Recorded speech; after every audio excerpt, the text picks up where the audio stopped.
Hello, everyone. Good afternoon. This is Sumesh, the co-founder of Board Infinity. Um, Today, we are going to discuss a very important topic in education, tech, and in education per se. We are touching upon a very key problem statement around what is a high cost that we see in customer acquisition in education industry, especially in edtech. And we have a stellar panel today who is in front of us and who are going to discuss quite a lot of things around how are we looking to see whether this whole problem can be reduced. We will be also discussing a few points around different things that companies might want to take care of when they are in different stages of scale. I think currently what I would like to do is that I will give probably a quick introduction about the panelists who are there, and then they would kind of double click and tell about themselves more. So we have Varun Dameja, who is currently heading the online division as a designation of vice president and business head in Times Professional Learning. He himself comes with a lot of background into the education sector. He continuously writes about education, the different models out there. We have Nishchay Suri, who is currently the president APAC and Middle East and Africa of Edcast. It's a company which is doing a lot of work with a lot of companies across the world. It's a global institution which has enterprise level softwares, etc., to help companies set up LMS and different kind of things with respect to that. We have Mr. Balakumaran, who is the founder and the CEO of Brand Story. He has had an opportunity to work with multiple brands across the space, not just with respect to education. He's been out and out, been a brand strategist and in the marketing field for multiple companies, including startups like Beehive Workspace. We have Apurva Chamaria, who is currently the SVP and Chief of Staff to the CEO and MD in Tech Mahindra. One of the key things about Apurva is that he has seen the cycle of angel investments quite a lot. He's a very active person in the angel investment community. In fact, awarded as one of the top 10 angels in India in the year 2018 to 19. We have these four panelists with us, and I think we could start off the session right now with probably introductions a little more deeper. So I would like to invite Varun to speak a little bit about himself, and then we can take it forward. Sure. Thanks, Sumesh. Glad to be here. Hi, Bala. Hi, Nishchay. Good to see you guys, and Nishchay, definitely see you again. Like I was saying, excited to be here, and Sumesh, I think you've done good justice to give our background, but just briefly more. Been in the corporate world for about 19 years, of which 11 I've been in education, and seen the very early days of internet in education before the term tech came into being and popular. And the joke I try to make people is, it's also reflective on the gray hair on my head, is that we are now talking about 4G, and maybe in a couple of years we'll talk about 5G. I remember the days when teams used to call me and say, because of metro digging in Chennai, the copper cable has been cut. That's the evolution, and I've also seen the journey of cost of acquisition through these years. So very happy to be here and contribute to this topic very close to my heart, which is CAC. Thanks, Varun. Next, we could have Mr. Nishchay introducing himself. Sure. Very good afternoon to everyone, and hope you're all having a wonderful new year. Thank you, Sumesh, Bala, Varun. Nice to see you all. My name is Nishchay. I've been, I guess, a blue-blooded consultant, if I may, for the longest period. Worked with Huron, with Mercer, with KPMG, I've founded a leadership institute called the School of Inspired Leadership. And then for the last 2 years, I've been working with Edcast. Edcast is an AI-powered knowledge cloud for knowledge management, personalization, and unified discovery. It is a tech pioneer with the World Economic Forum, and we work with Global 2000 and Fortune 500 companies. We are actually also now the program and platform for digital learning ecosystem for the country called Future Skills Prime. So this is a Government of India powered initiative. I would recommend all of you actually get on to futureskillsprime.in and experience what the Government of India is doing to upskill its citizens. With that, I think it's timely that Apurva is also joined. So nice to see you. Hi, Apurva. Long time. Absolutely. We were just waiting for you. So, Sumesh, maybe go to Bala next and Apurva, and then we can get going. Yeah, Bala, please. Thanks so much, Nishay. Okay. Thank you for the good introduction. And I find it a little intimidating with being at the same stage with Varun, Nishay, and Apurva. The reason being, Varun was saying his grey hair tells his experience. I will never able to tell it because I'll not be having it anyways. So I'm an NIFT postgraduate from National Institute of Fashion Technology. So my retail studies took me to Gurgaon with Marks and Spencer's, Mumbai with Big Bazaar, and then stint in Landmark Group in Dubai. I happen to see digital transformation early 12th is the highest internet penetration city. As a brand manager, we want to travel in the brand wagon, or the way the India is moving to a typical India to digital India. So that's a pace that we decided that digital is a route to go in, and I quit my job and come back and started off this agency called Brand Story based out of Bangalore. So we are one of the largest organic search engine optimization team in South India, and we also been working in performance marketing and other spaces with conglomerates. Since being in Bangalore, primarily we had an opportunity to work with so many edtechs and so space. So I'm happy to be here and glad to meet you all. Over to you, please. Okay, great. Apur, thanks for joining in. I did a 10-second intro about you. We would love to hear from yourself. Hi, I'm Apurva Chamaria. I'm the Vice President and Growth Leader at Tech. We are a $1 billion IT service organization. Prior to joining TechM, I ran a SaaS company, ReadGain, for 3 years. And prior to that, I was the Global Head of Marketing at Excel Technology. Pleasure to be here.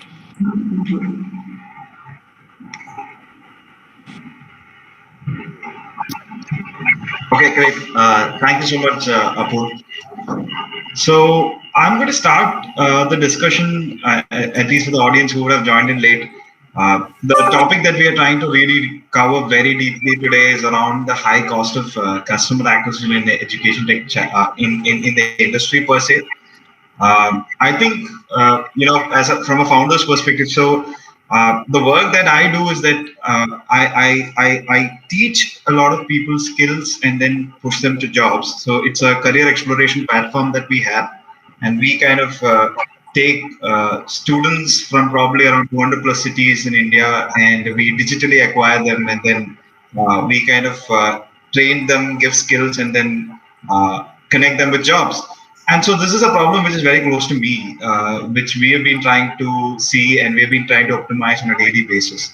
Now, I think this problem is not just limited to, let's say, the sector that I am in, but this is a problem that a company in the pre-K-12 space, or a company in the K-12 segment, or a company in the test prep segment, all of them face this, and all of them kind of scratch their head around how do we really try to baseline the CAC while you try to grow, or how do you really bring down your CAC while you grow. So these are like discussions which founders keep having all the time.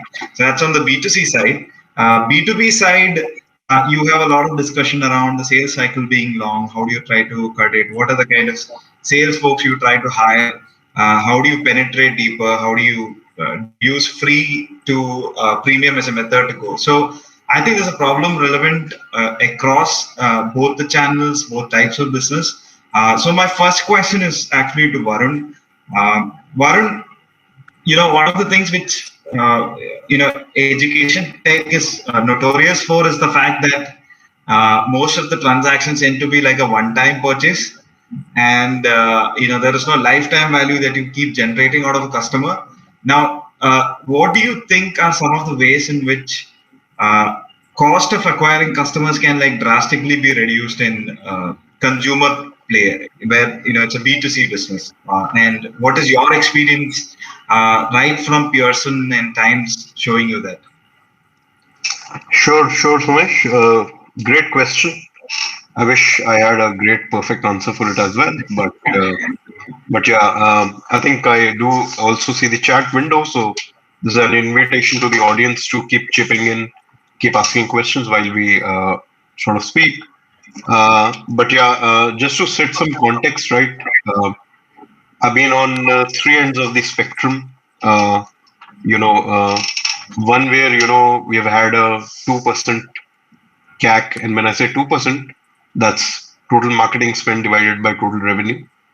I've been on a 40% spend. I've been on a 15 to 20% spend. So I've seen a wide spectrum and a very wide swing. And just don't ask me how to get to 2% again. I wish I had a replicable formula. But in some sense, right?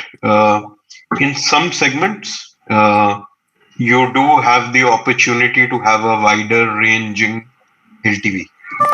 For example, supplemental or K through 12 or test prep. We've seen it with Beju's, where they sign a 5-year deal, and hence it makes sense for them to have a large feet on street, have a multi-year deal and so on, and that's your LTV. We've also seen the likes of say White Hat Junior, where the deal is one time, and maybe certain segment, maybe 5 to 10% of the people renew, and LTVC increases. But typically speaking, in the 18-plus-year-old, that renewal is an enigma. And right now I'm only talking about B2C. So how do you sort of go about solving this problem? It could be a variety of ways. Could include referral. Could include looking at related audiences and so on. But most importantly, Sumesh, as we all know it, and you obviously know it very well, that your cost of acquisition can only go down if one person that you acquire via digital channel, which is prohibitively expensive, if they end up getting you 2 or 3 more people. Right. So that's sort of the principal rule. The other bit, and I'll slightly allude to that 2% example I spoke about. I think somewhere your business needs to get on a flywheel, and that flywheel is that the more successful results you produce as a learning business, the more people sort of get attracted to it, and that's critical and important because I think the biggest challenge the industry faces, other than obviously high lead costs, is exactly one that you said, which is that there is no repeat sale. And the second is when your average revenue per user or fee per user really low, how do you sort of attract learners to that product even when your cost per lead is fixed? Understood. Thanks for that, Varun. I think my follow-up question to that, I'm taking it to Nishchay and Apurva. Varun, if you want to pitch in, please do. Now, does that also mean, from your conversation, what I could really gather is that because there is no repeat, then how do you actually look at improving the learning outcomes? How do you make sure that you're not chasing vanity metrics? You're just focusing on, let's say, outcomes, looking at how the customer experience is being built out in the right way. Now, does that also mean that it's going to be very difficult to scale low ticket size products digitally without incurring like high CAC? And are there certain kinds of price points which are like sustainable and not? Apurva, I would like to collect your thoughts along with Nishchay on the same. So the question is that low ticket size products, digitally without incurring high CAC? Will we be able to do a lot of scale up there? And are there certain kinds of price points which are like sustainable and others which are not, from your experience? Sure. So, Okay, go ahead. Apurva, you go first, and I'll go next. see, India's edtech has anywhere between 9.5 to 10 million paying customers. A very, very small paying customer base. So I don't want to say it's more hype than reality. EdTech is going to happen, but right now the paying customer base is just 10 million. And this includes everything. So this includes the Akashas of the world, the Baijus of the world, everything, right? Baiju equivalent charges 25,000 rupees for a year. Online Akash, which is for more, prep around medical and all, is higher.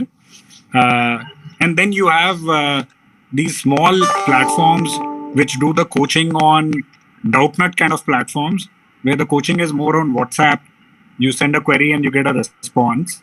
It could be as low as 20 rupees a month, 25 rupees a month, which is 125, 150 rupees a year. So there is a wide spectrum. It goes from 150 rupees a year to 1 lakh rupees a year. So that's the canvas. When you're thinking about absolutely low ticket sizes and vernacular in EdTech, we're actually talking about a lot of inbound and a lot of content marketing kicking in versus outbound. 150 rupees a year does not lend itself to programmatic marketing, display buying, affiliate marketing. That's just not sustainable. So the kind of CAC lowering strategies you use is very, very different from if you are a high ARPU kind of a business model like Akash. We always say that, CAC to CLTV should be 3:1. So if you're spending a rupee on acquiring, minimum you should be getting 3 rupees as CLTV. Other than Baijus, which has bought a lot of EdTech platforms and is now trying to go down and go up and go from almost kindergarten to postgrad and then vocational and professional training, there are very few platforms in India which allow you to get that CLTV by upselling and cross-selling. So typically you log in to learn English and you log out once that need is solved.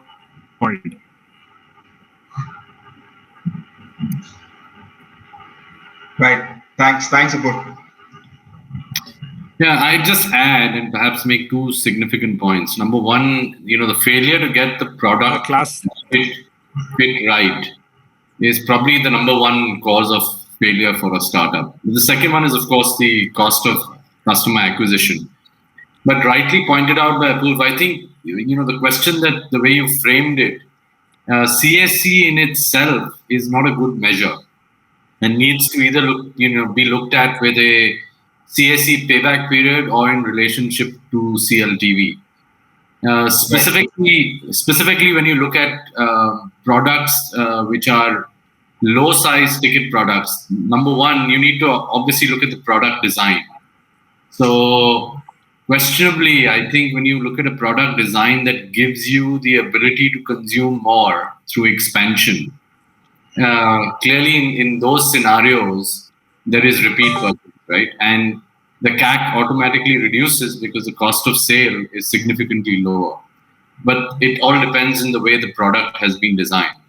Now, the other argument against low ticket size products is while you may actually have that the CAC being lower. Now, arguably, you should have for low ticket size products, the CAC should be lower because you're using more efficient sales and marketing channels. That should be the argument.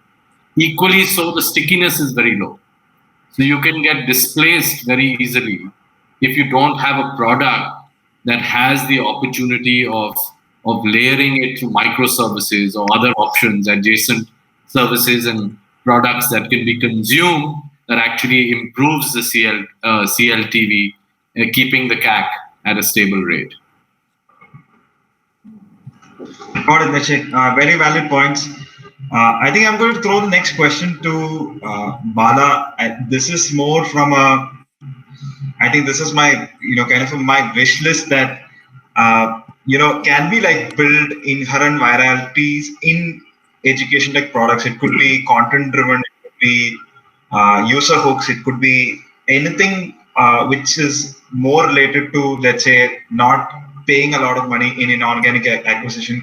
Like, could there be companies, or are there companies which are like probably zero CAC in a space like education, where the customer just walks into the app, or the traditional setup just like that.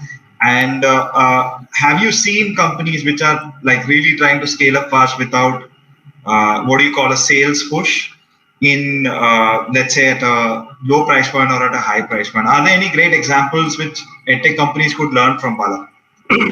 Okay, so as in from an agency point of view, because I'll be put in a place as a brand manager for one day, right? So they will expect you to present in a day with the data that you get. So I need to give my 100% on one single day. I will get this kind of. So according to me, the zero CAC doesn't exist. Virality doesn't exist. Some examples I could able to put it. Why virality doesn't exist? Because as a creator or a brand manager, you do every single content with an intent to be visible to everybody, and you do it consistently over a period of time. One or two will hit in. So if somebody comes in, hey, we are a viral marketer, then it's a problem statement is every marketer looking for the virality every single day. It's like you could be an artist in your college times, and you'll get one day stage to perform and showcase your performance.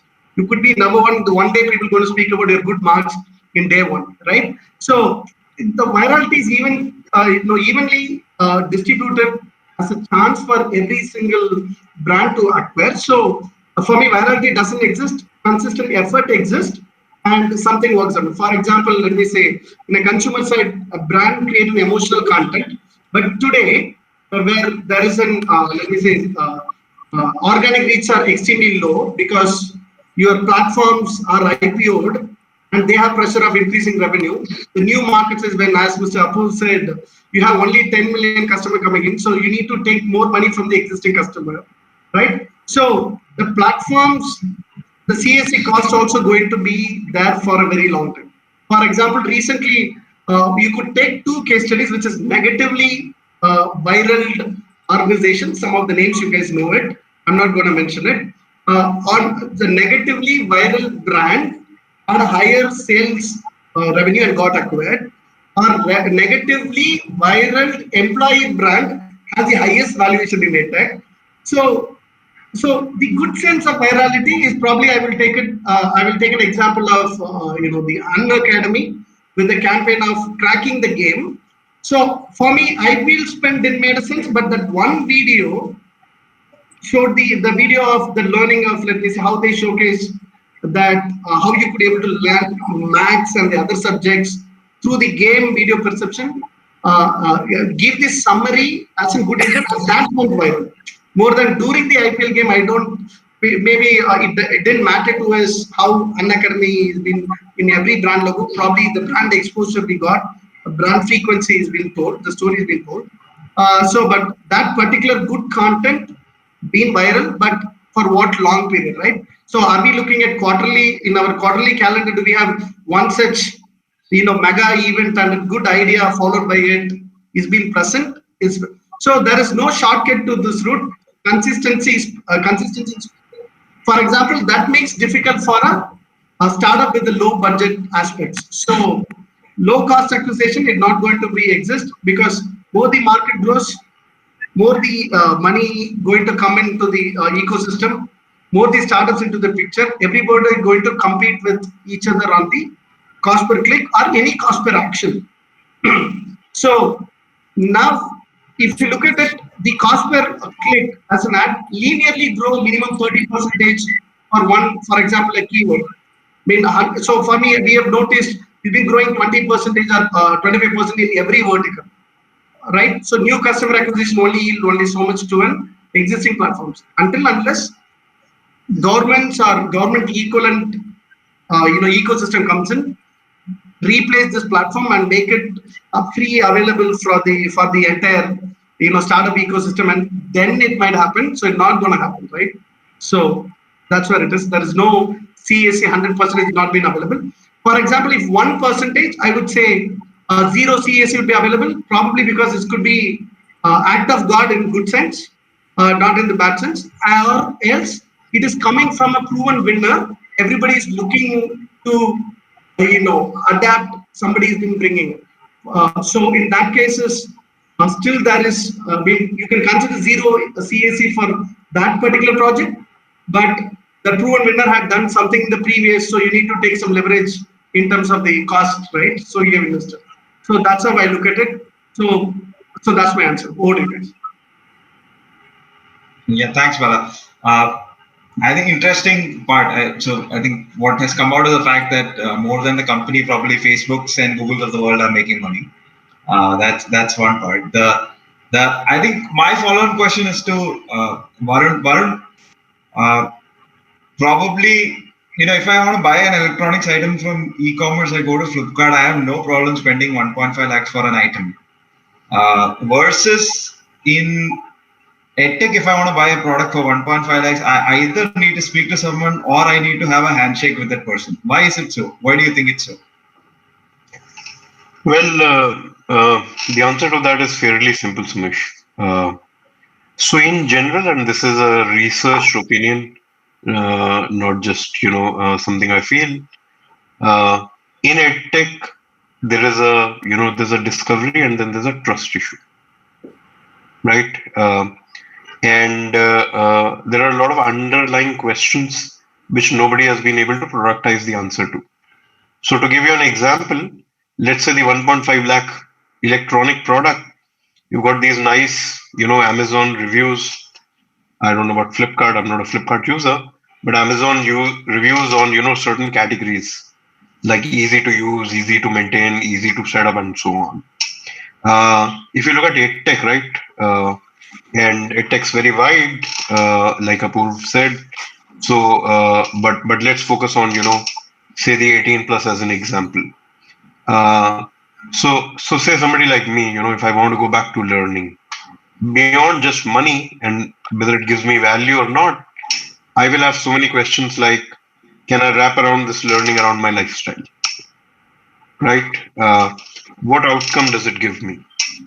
And bear in mind, right, for the same program or course of learning that all 5 of us could be going for, our intended outcome could be very different. And hence our questions will be very different. So essentially, right, that's where it's a high touch sale. Adding a human being is extremely important. However, yet I have to tell you the industry is not doing a great job at that, because the human being on the other side tends to be a salesperson. And again, some research says that talk to 5 human beings in 5 different companies, you hear one common answer. You know what that answer is? My course is the best. Please enroll for it. So somewhere, there is going to be a productized approach. Just like TripAdvisor solved it for the travel industry. There's going to be something hopefully soon for EdTech as well. Okay, sounds great, Varun. I think in the US there is a company called Class Central, and they've been doing some good work around benchmarking courses and trying to bring out a lot of transparency in the way things are being as how the customer discovers different kind of programs. I'm hoping to see something in India scale up pretty soon on that. So I think just a follow on to that, while you are right, I think India is unique in many ways because, and I'll use an example here. I mean, Naukri.com sells these logins, right? That's what they are, to recruiters as a package to download CVs. It's a digital login to a database. And they have a huge field force who go and physically sell that login. So we are a digital economy which is physically powered, right? Yeah. So somewhere, right, that nuance is not going to go away. That while we will have all these comparisons, but in the end, right, people end up saying that somebody come and meet me and convince me. And that's, by the way, why e-coms of the world have a return policy to say, hey, if you don't like it, return it. That's why COD made Flipkart so big in saying, until I see it in my hand, I'm not going to part my money, which is that 150 rupees for a book. So somewhere, right, while you're right, that example is good, but our transition won't be as fast and as smooth. But digital tools will supplement. Yeah, I think that makes sense, Varun, what you were telling around the whole concept around trust building and how companies could get there. In the interest of, I think the audience here, most of the audience here would be young startups who are trying to see and understand how this could be done. So my next question is actually to all of you. Anyone could take it up, or multiple people could take it up to answer this. What are some of the trends that you observe when companies are trying to scale, let's say from a $1 million kind of run rate, 1 to 5 million, and then from there, let's say to 10 million and beyond?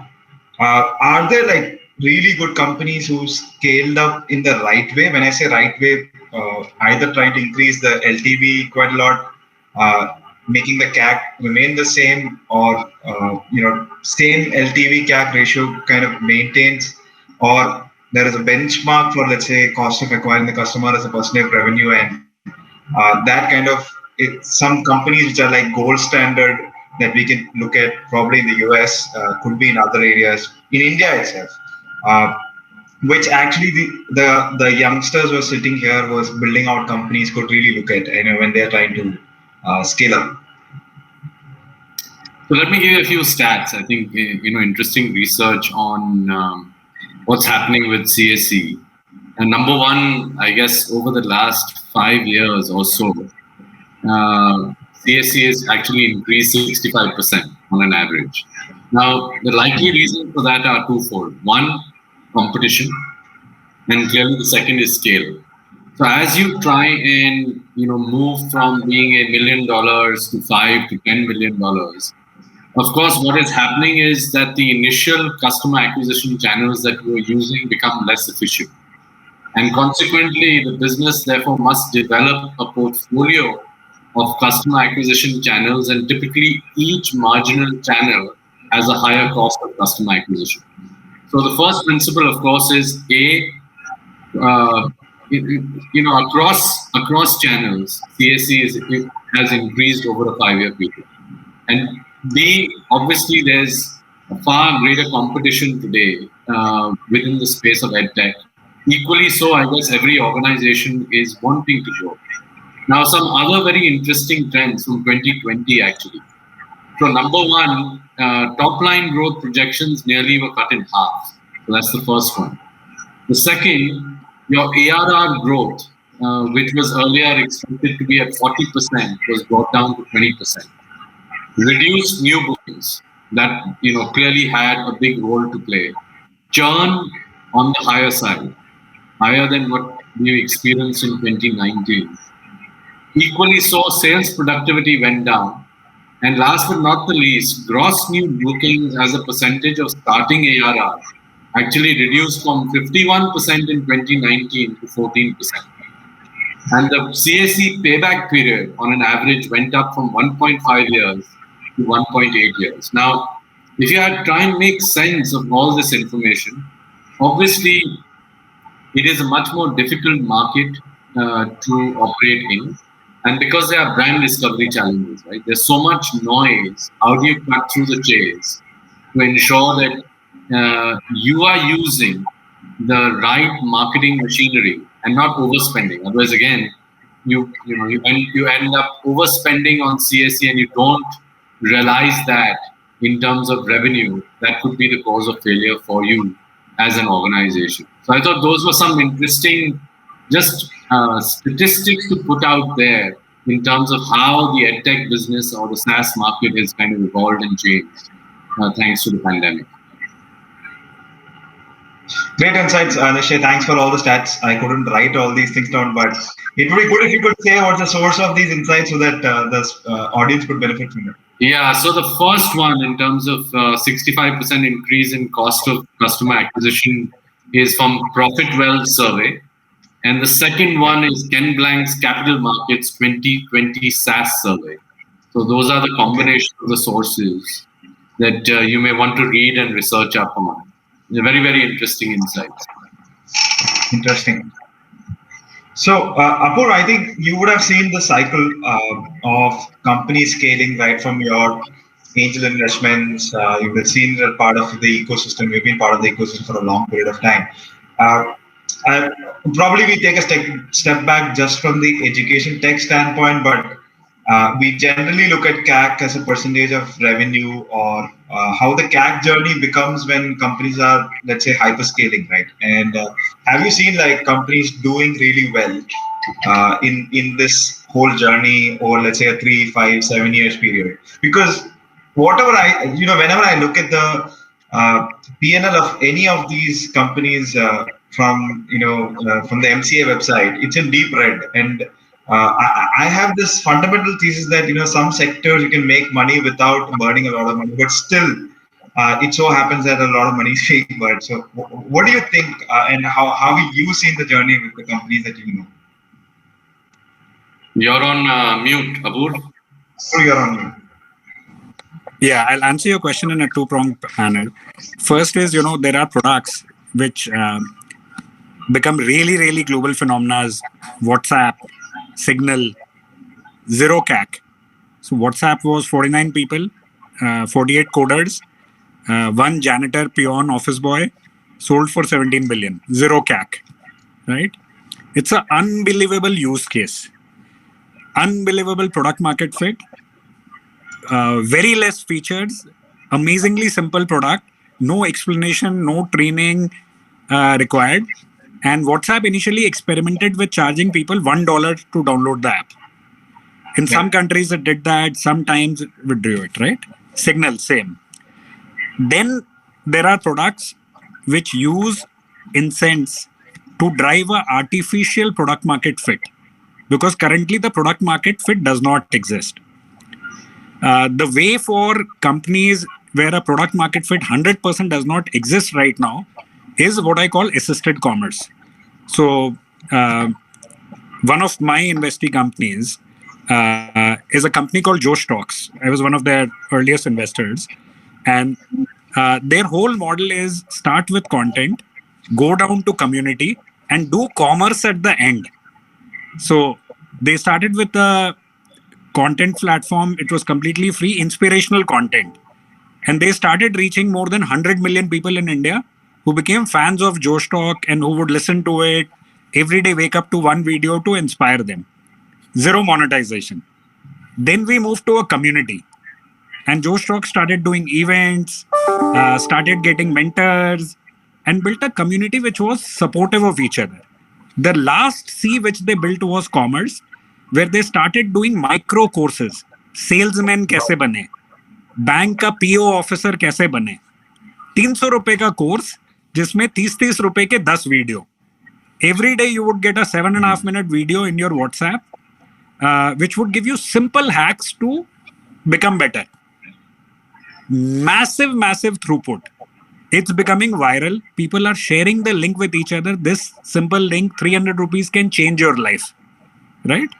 So I think they're very intuitive. If you're in for the long haul and you're not trying to just burn your way and sell in 1-2 years, you can build a almost negligible CAC business. But you need staying power, and you need to be very, very powerful around content and community. Makes sense. That's interesting. Yeah, that's. I think the broader theme that you touched upon is the fact that are we buying, selling with a specific time frame in mind, or you're staying for a longer period of time and organically build a brand which could stand probably the test of time. Interesting. I'm going to take a question back to Nishi in the interest of time. I think we've spoken a lot about B2C. I'm sure audience would want to know a lot about how the whole B2B place works. I mean, at least in the Indian education tech space, the B2B companies who would have worked with colleges, probably very few have scaled. And and the penetration that companies would have gone even in the K-12 space also is not very large. There are some colleges, some startups who are trying to build it out. There was Exceed, which was there earlier. Now we have Lead School. Now we have LMS providers who are pushing into the school space.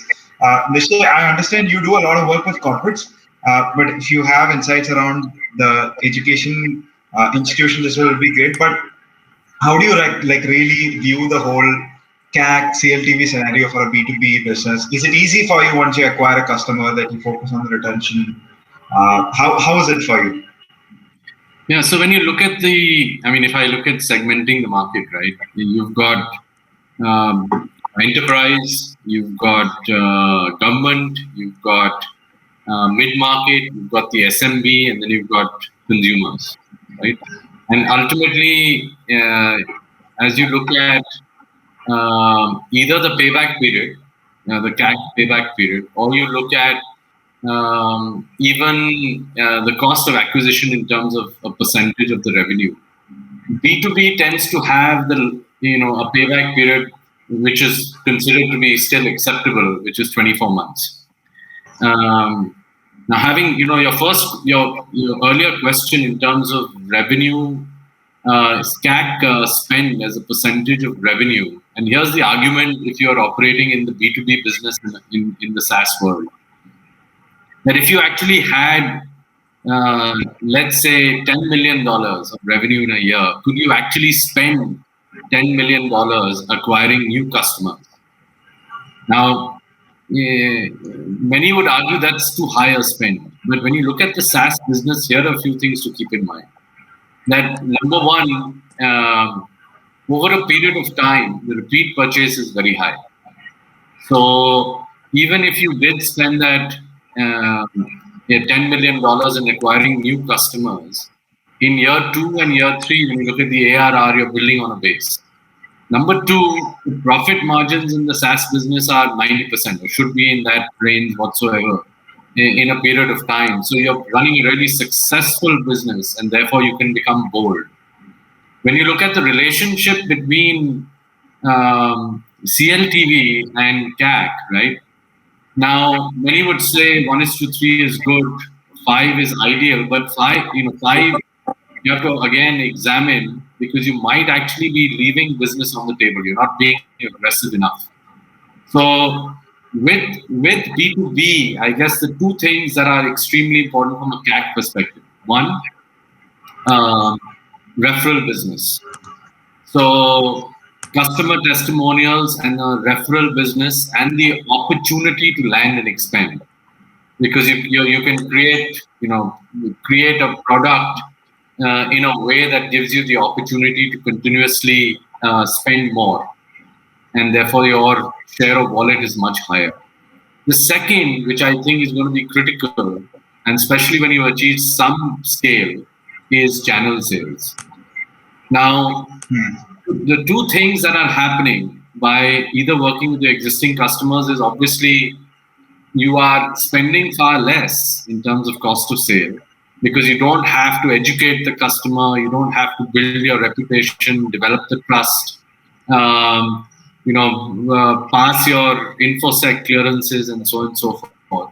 And equally so when you're using a channel partner, because you're leveraging the equity, the presence, the reach of a channel partner. Those two, in my mind, in the B2B space, are critical if you want to scale your enterprise business. Now, of course, the payback period, you would, with the mid-market, it should be probably 12 to 18 months. With the SMB market, even lower.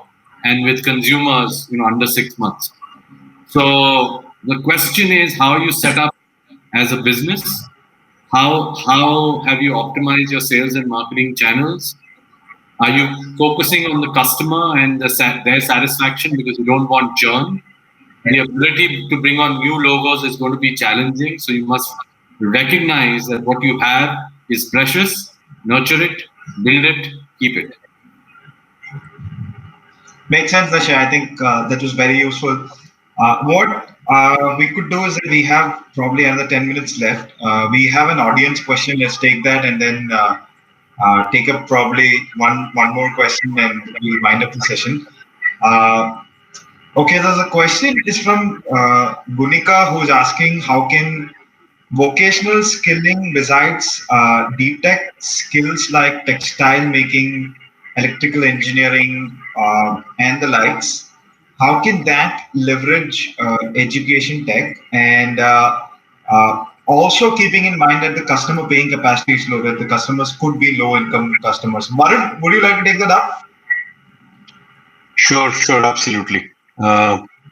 I think we referred to Unacademy slightly earlier, and then Apurv talked about Josh skills, and earlier also talked about Doubtnut, right? So I think the common fallacy that most people have is that if the customer is low income, their digital prowess is lower. I think given that they just are hungry, looking for opportunity, and they really want to learn. I think the more digital we are, the better it is. And obviously, the one thing that digital doesn't do is it doesn't give that hands-on experience, which is extremely important in some of these vocational skills. Just to give you an example, right? Welding, which is as good as it gets on vocational skill. I mean, I can work on the simulator and learn welding, but what it doesn't give is it doesn't give me the sweat, heat, and the natural working environment of right. Uh, and welding, by the way, is a skill where there's a very natural progression, right? So welding a pipe, welding a vertical pipe, and welding a pipe underwater. So interestingly, one of my Yes, industry companies is attacking that use case. It's called Simulness VR. right. So they've built simulation models for blast furnaces, oil rigs, and you can virtually learn all these. So they've built more than 1 million components where you can virtually learn skills like welding. Right. And Apurv, the interesting part of that is, by the way, why this is extremely important and relevant to industry is that imagine, right, a person's been put up in welding right on the shop floor without any training Yeah, it's versus having a flight simulator. And even for the industry, the cost greatly goes down because when you learn welding, the cost of materials is so high. Electricity, gas, whatever the materials you use. So I think there is, a great, uh, opportunity for blending online and physical. If I talk about the US, Sumesh, I mean, nursing happens online like such a great degree. But then they obviously, because nursing is involved with human beings, they have tie-ups with these hospitals where anybody who's doing a nursing degree goes to the hospital periodically to learn. And I think that's just a great model. So, and by the way, the other point I quickly want to mention is that while the customer may be low income, there's a huge demand for such skill sets, and the industry is not getting quality, right? Somewhere, by the way, and thankfully it's changing. The industry has also now learned to pay a slight premium to skilled workforce.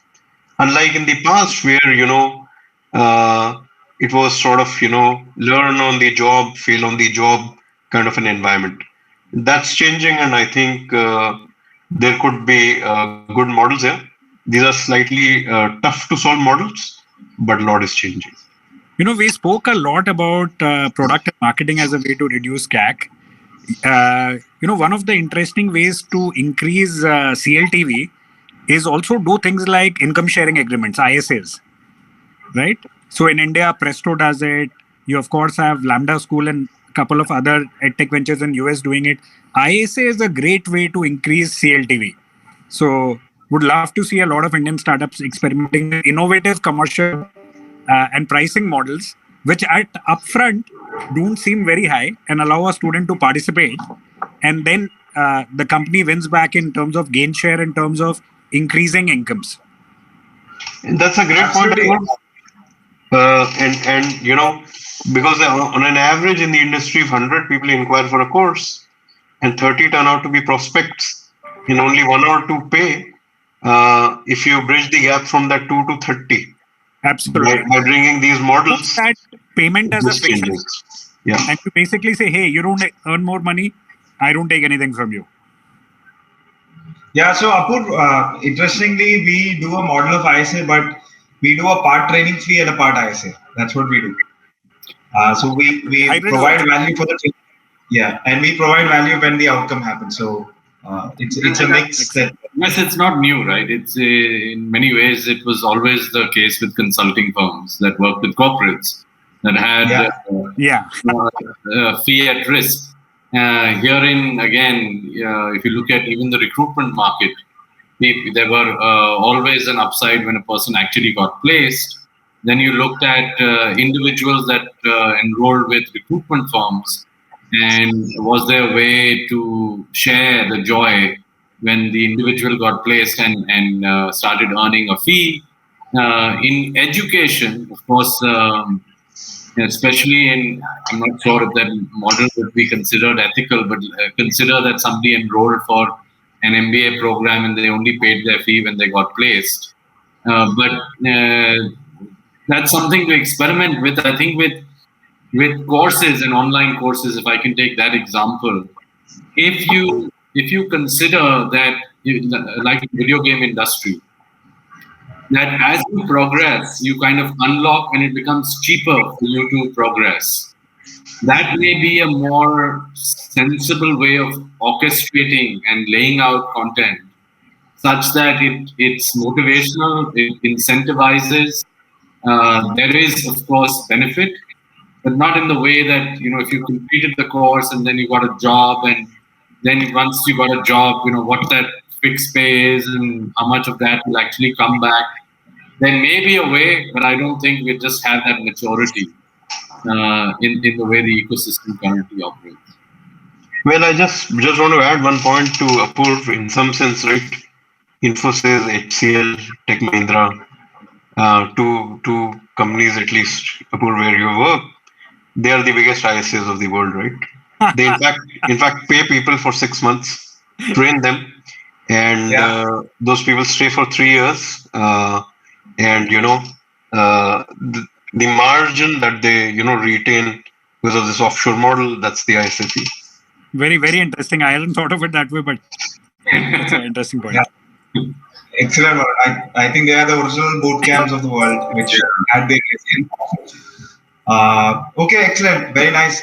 It was great talking to this entire panel. We had Varun, Bala, Apur, and Nishay, getting a lot of key insights, no bullshit key insights into how you can look at reducing your CAC, how you can really look at increasing your LTV.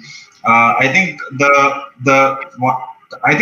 three key pointers that came out is the fact that one, focusing on the customer outcomes, trying to ensure that you're building a brand which actually not over markets, but more around do what you are promising to your customer. That goes a long way in terms of reducing your CAC. And second, in terms of building in interesting financing models into how you want to deliver the product to a customer can increase your lifetime value as well. And third, probably the fact that CAC might remain the same for a longer period of time because of hyper competition coming in, or for that matter, if the channels with which you are trying to scale up charge more for leads in terms of cost per lead, etc.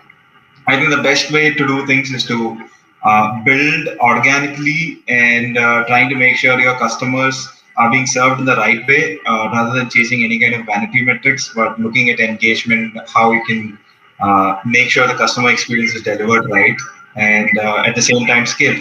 So that's what we could learn from the entire panel, and it was great to have all of you. And I hope the audience here did benefit from the discussion that we have had, and hope to stay in touch with all of you. Take care and bye-bye. Thank you very much. And stay tuned for the next session. The next session that we are going to have is around the role of women in evolving education tech micro communities. That's the next session that's coming up. It's going to start in the next 3 minutes. Thank you very much, and bye.